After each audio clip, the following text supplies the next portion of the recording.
So first off, we have here the Judgment card, and the Judgment card signifies new beginnings, contact, communication, a lot of like the fog lifting, and I want to say like emotional clarity, as you know, this is a love relationship spread. So I do feel kind of like communication coming through. We have here an earth sign. So this is the Queen of Pentacles. This showed up earlier in the previous reading. And this is a Taurus, a Virgo, or a Capricorn, sun, moon, or rising.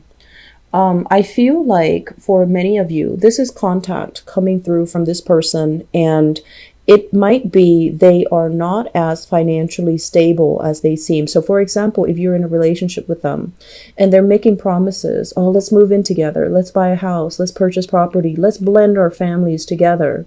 I feel like they're at a point where they might be rescinding some of the, like taking back some of these promises, or they're not at a point where they're stable enough to follow through with these promises for you. But either way, there is going to be talk and communication and discussions about what is the next steps that you both need to take, and whether or not, I do feel there is serious reassessment happening between the two of you. And you might come into the conclusion that the person was not as reliable and as, you know, committed as you initially thought. So you might reassess whether or not you want to commit more of your time, of your resources, of your emotions into this relationship. In the past, we have here the Eight of Pentacles, as well as the Temperance card. The Temperance card, this is a card about patience. This is a card about, you know, mastery, doing something very, very diligently, even though it might not, it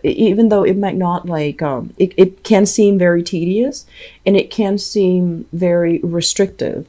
So we also have here the Eight of Pentacles. So I feel like for many of you in the recent past, even when you were in relationships, okay?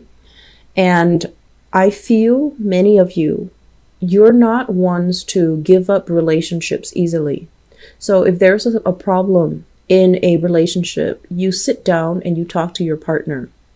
Tempers might flare, it's understandable at the beginning, but you are also very diligent about sitting down, hearing your partner's point of view, hearing, you know, and then saying what is on your mind and coming to a conclusion, and especially talking about things so that you can understand where your partner is coming from. So I feel like you do give people the benefit of the doubt.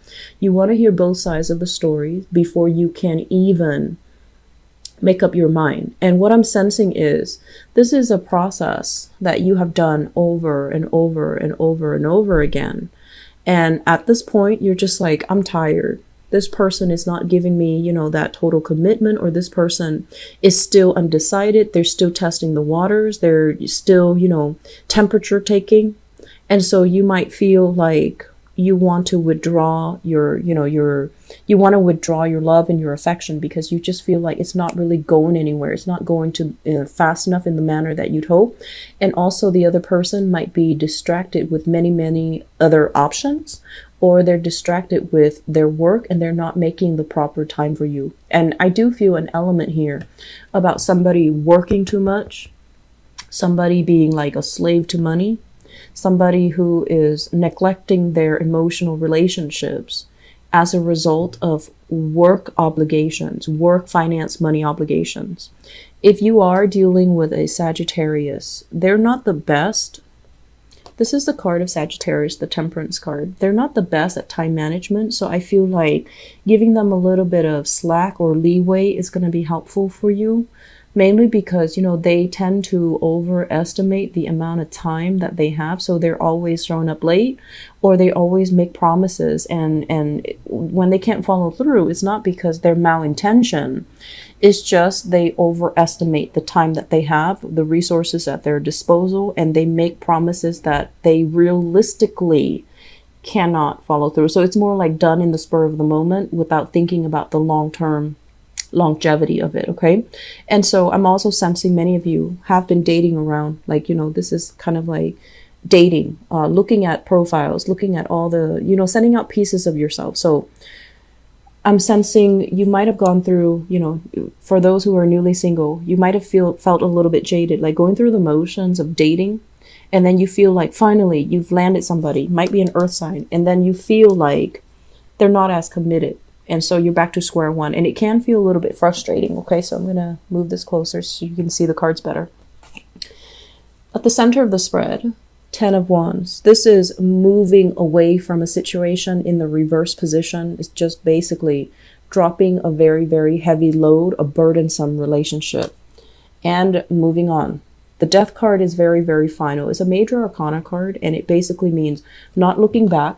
And if you are in a position where you were dealing with, especially earth sign, Taurus, Virgo, Capricorn, I do feel many of you are just like, this is too much for me. There might be some issues as well. Some of you are dealing with a partner that might have dependency issues over drinking, you know, in particular because of the Temperance card.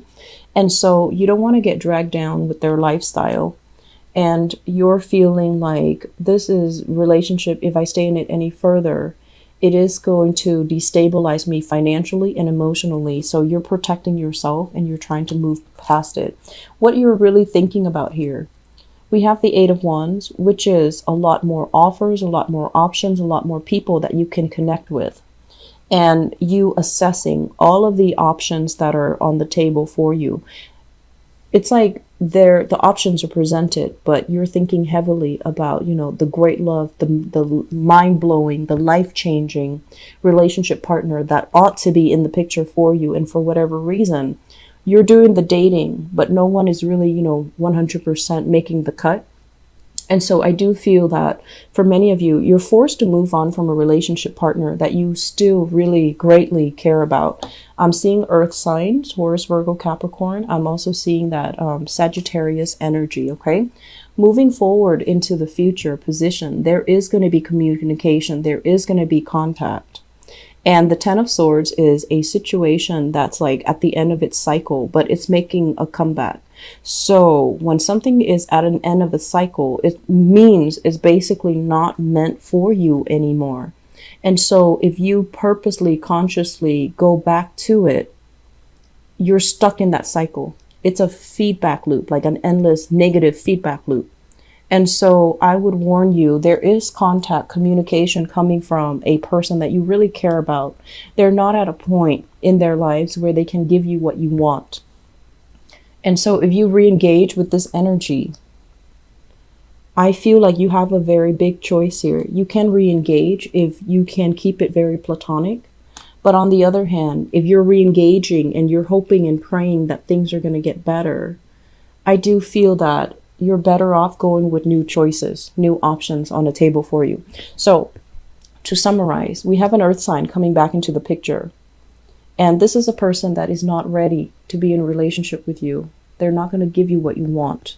They might want to, but I feel like external circumstances are really getting in the way of them being able to give you that commitment. And so if you're initiating contact, just be aware of that.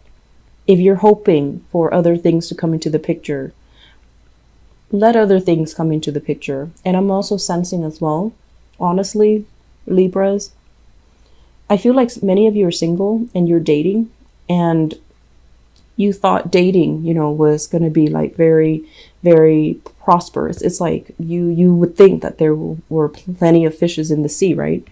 And so you would think that the right person would be in the picture right now. And while there are a lot of options, none of them are really, you know, exceptional. But at the same time, I feel like relationships are always a two-way street. So what you get out is what you're putting in. So I feel like some of you need to not judge things too harshly or judge people too prematurely, and let them, you know, cultivate the friendship and the relationship with them. Because I feel like you might prematurely cross somebody off your list, even without giving them a second chance, or even without giving them a chance. And then you're wondering, like, why can't I have, you know, that love that I used to have with my ex? And so they're saying people are all different. So we need to, you know, approach love and relationships with a little bit more of an open mind, so that we can connect with new people, so that we can kind of allow new people to come into the picture. So I feel like you're better off waiting for new options rather than re-engaging with the past because you feel like you're not making the traction and the success in the new dating life, okay? So with the center of the spread, we have the Death card. It's urging you to move on. It's urging you, drop whatever burden has been problematic. Drop whatever relationship has been very burdensome for you because it was very destabilizing. You needed to heal from relationships right now. You need to heal from it before you can achieve a partner that is right for you.